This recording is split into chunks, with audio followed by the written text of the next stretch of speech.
All right, breaking news unfolding in Washington right now. Just moments ago, President Trump's one-time national security advisor, Michael Flynn, he entered a federal courtroom. He is there right now, and he is expected to plead guilty to one felony count of lying to the FBI about conversations that he had with Russia's ambassador to the United States. This is a major move in Special Counsel Robert Mueller's investigation, and this also now marks the first Trump administration official to be charged in Mueller's investigation. We're keeping our eye on that courthouse right now to see what Flynn is expected probably to be leaving any minute now. We'll be going there, but as we wait for that, let's go over to the Capitol, where there are, of course, 3 separate ongoing investigations into Russian meddling in the 2016 election. CNN's Manu Raju is following all of this for us. So, Manu, how are lawmakers reacting to the big news this morning?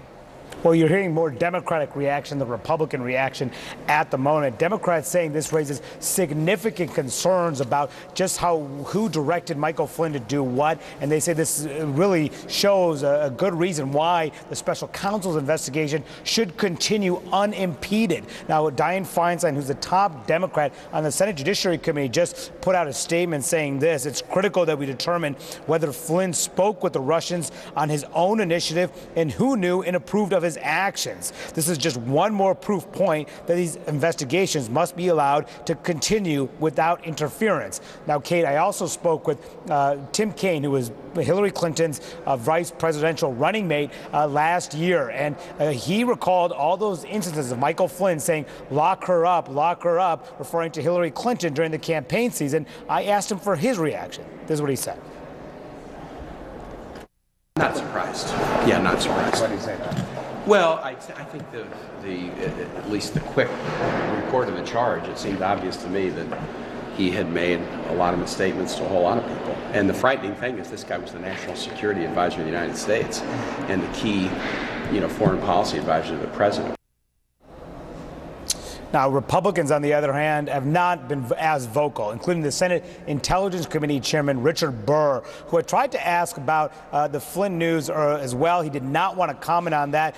In addition, he's been under some scrutiny after a New York Times report from last night saying the president himself reached out to him earlier this summer and asked him to end the Senate Intelligence Committee's Russia investigation. But trying to get him to respond to that report today, Richard Burr refused to answer questions, walked down the hallway pretty briskly into an elevator, said that he did not want to respond to any questions whatsoever about this topic today, largely because a lot of questions about whether the president acted inappropriately.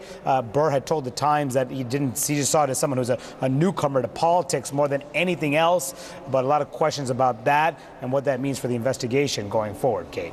That's absolutely right. A lot of pats on the shoulder for you in that video as Richard Burr tried to get in that elevator as fast as possible. We'll get back to you, Manu. A lot more to come from Capitol Hill for sure. Thank you so much. But we got more breaking news coming in. Let's go straight back over to the courthouse where Michael Flynn has been inside pleading guilty. Now we were learning that he is pleading guilty, and as he was expected to do. CNN's justice correspondent Evan Perez is there with much more detail coming out of the courtroom. Evan, what are you picking up? Well, that's right, Kate. We had one of our writers inside the courtroom who tells us that he has now officially pleaded guilty. He really only answered yes and no questions to the judge to essentially describe that he was not being coerced to plead guilty or was being promised anything in particular. But we learned from the hearing that prosecutors in court and the FBI essentially described that Flynn had conversations with senior Trump officials during the transition and also with the Russian ambassador. According to the FBI, which spoke inside the hearing, Flynn communicated with Kislyak after being asked by a senior Trump transition official to find out how foreign governments stood on the upcoming UN security resolution about Israel. This is new information that we learned from the criminal information that was filed in court this morning. We knew about his conversations with Kislyak regarding sanctions that were leveled by the Obama administration related to the 2016 Russian meddling.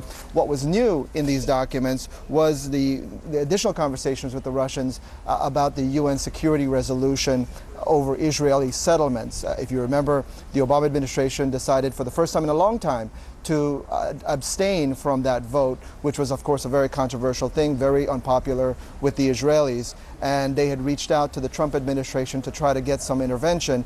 It appears that Flynn was part of that, and according to the FBI, in court today, Flynn communicated with Kislyak after being asked by a senior Trump transition official to find out how foreign governments stood on that UN Security Council resolution. The problem for Flynn in this instance, Kate, was simply this: there's a law that's never really been tested in court, the Logan Act, which says that there is only one government at a time, one U.S. government at a time, and it is illegal for a U.S. citizen to do anything to interfere with the exercise of foreign policy by the sitting U.S. government. And that's what the allegation has long been on this. Of course, it's a law that a lot of people say is unconstitutional, has never been tested.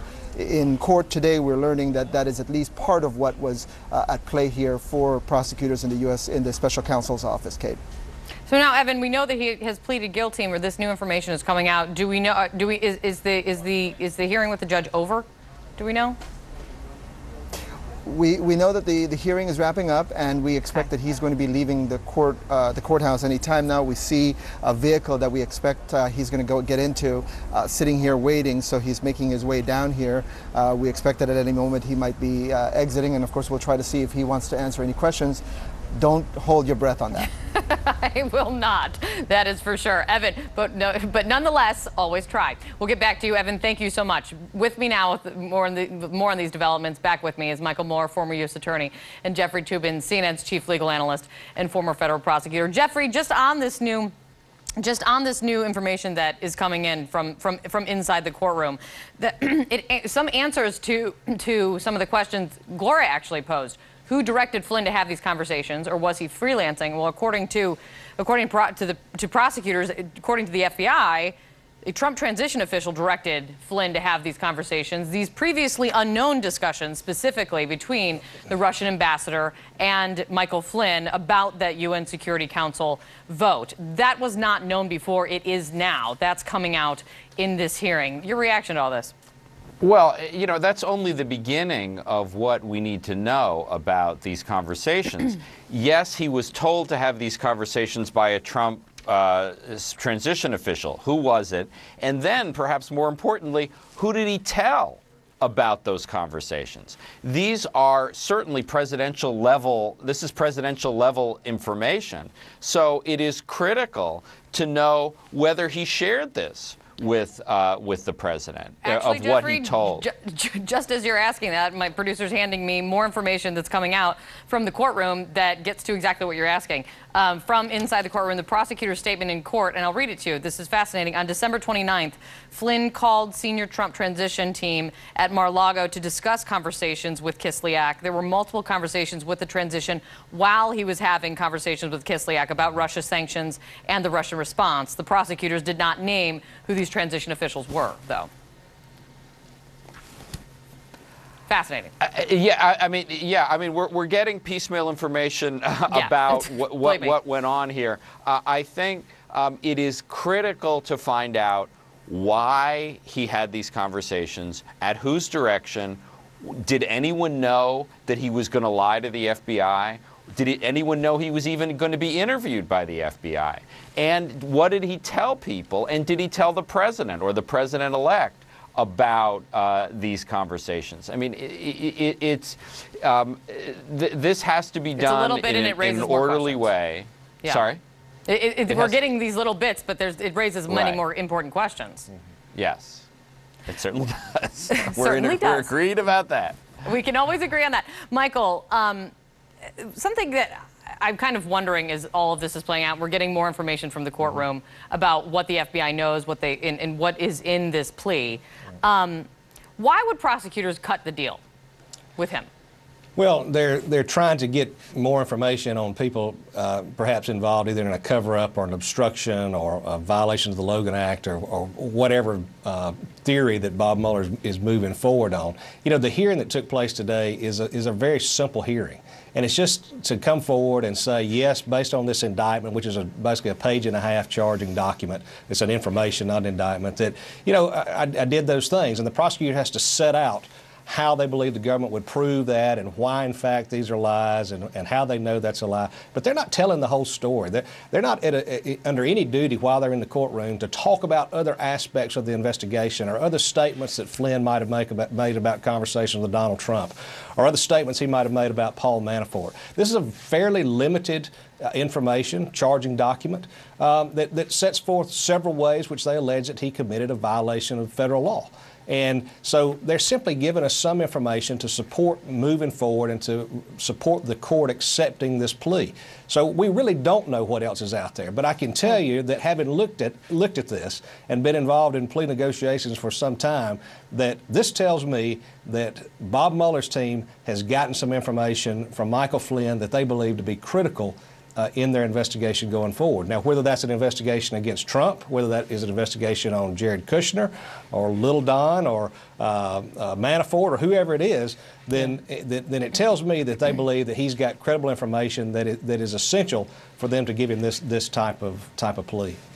Michael, Jeffrey, hold on for just one second. I want to head back to the courthouse in D.C., the federal courthouse where Michael Flynn is inside. Evan Perez is outside and he's getting some more detail. Evan? That's right, Kay. We have now an on-the-record statement from Lieutenant General Michael Flynn, retired General Michael Flynn. I'll read you the entire statement.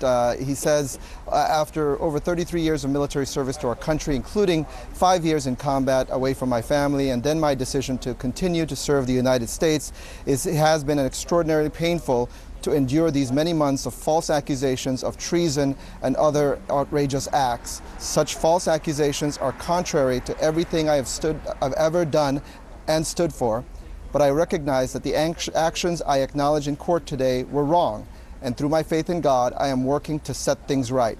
My guilty plea and agreement to cooperate with the Special Counsel's office reflect the decision I made in the best interest of my family and of our country. I accept full responsibility for my actions. There you have Michael Flynn for the first time officially acknowledging that he obviously has pleaded guilty and he has agreed to cooperate with the Office of Special Counsel. Obviously a very painful day for somebody who has served the country for 3 decades. We know his family members were in court today watching this all go down. He's going to exit this courthouse with people holding signs that say lock him up. People power versus Putin power, people who obviously are very unhappy with the Trump administration and with what Michael Flynn has done. But there's no doubt, after serving the country for 30 years, it's a difficult day for Michael Flynn to be pleading guilty to a federal crime in the courthouse here in Washington. Yeah, I mean, and of course, Michael Flynn very famously during the Republican convention joined in the chants of lock her up. That's probably one of the sources of why those signs are out there now. Let me go back to Jeffrey Toobin and Michael Moore back with me. So Jeffrey, we now have confirmation from Michael Flynn himself in this statement that he is cooperating with the special counsel's office. What do we find out what that cooperation is? Well, no, we don't know the full extent of it. We know that he has agreed to cooperate and be fully debriefed, and the information that the prosecutor is saying in court, even as we speak right here, is certainly part of the information he provided. If I can just react a little to Michael Flynn's statement there, he served for 33 years, and I think it's an insult to the hundreds of thousands of veterans in this country who manage to serve their country admirably for 30 years or 3 years and then not become convicted felons. Just because you served your country in the military doesn't mean that you get a pass for being a convicted felon, which is what Michael Flynn is right now. Most veterans in this country are honorable, law-abiding citizens. They are not felons like Michael Flynn. So the idea that he gets credit and it's somehow an excuse that he served his country, I think is pretty unpersuasive, at least to me. All right, so breaking news in, Michael Flynn pleads guilty to lying to the FBI in a federal courtroom right now. We are looking at that outside the courthouse waiting for him to depart. Also confirming in a statement, as Evan Perez was just reading, that he is cooperating with the special counsel, with Robert Mueller's team in their investigation into Russian collusion during the 2016 election with the Trump campaign. Much more on this breaking news after a quick break. Gerald Flynn! General you Flynn. feel you betrayed your country! Your son be indicted! What about your son? Will your son be indicted?